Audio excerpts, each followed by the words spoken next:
C'est ça qui est fort avec la croix, c'est qu'on pourrait en parler pendant des heures et puis être habitué avec la croix, mais ça se vit, la croix. Moi, je suis né dans une famille chrétienne, puis je me suis éloigné de la foi, mais assez intense là. Je me suis rebellé contre l'Église, vraiment très violemment. Okay, même des membres de ma famille qui croient en Dieu là, disaient même un miracle, Florian, ça ne le ramènera pas. Donc j'étais rendu vraiment loin jusqu'au jour où, dans ma vie, là, je savais que j'allais frapper un mur. Il y a un mur qui s'en venait, et quand j'allais le frapper, je ne sais pas dans quel état j'allais en ressortir.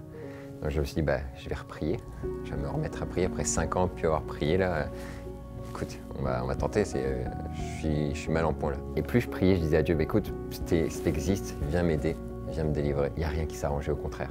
Ma situation s'empirait, entre guillemets.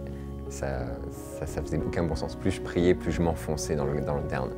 Et un soir, je me souviens, je me suis mis à prier, puis il y avait comme une petite voix en moi qui m'a dit, arrête de demander de l'aide et demande pardon. Et j'ai commencé à dire, ok, on va aller sur cette ligne-là, ok, Seigneur, je te demande pardon pour ce que j'ai fait, pour ce que j'ai dit, pour ce que j'ai commis. Et à ce moment-là, pendant que je priais, c'était quelque chose qui ne m'est jamais arrivé depuis là, quelque chose de deep.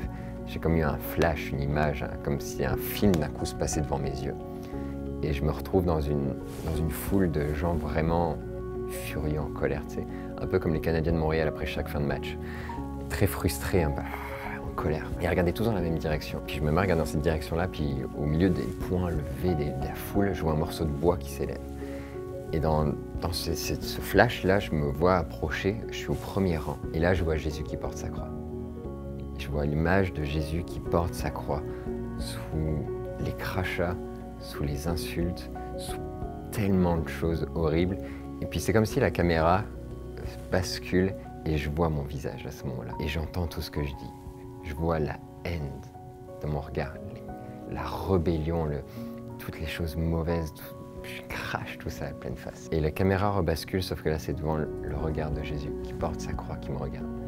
Et pas avec un regard je te condamne, mais avec un regard je te pardonne. Et ça là, cette réalité de la croix, écoute, ça me bouleverse encore parce que c'est ça qui m'a changé. Et je suis plus jamais le même depuis.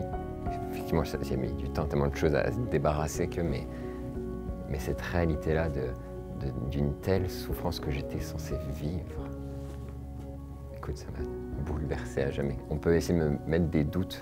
Ah, mais est-ce que tu crois vraiment, est-ce que tu crois que ce que j'ai vécu ce soir-là, j'ai été frappé par la réalité de la croix?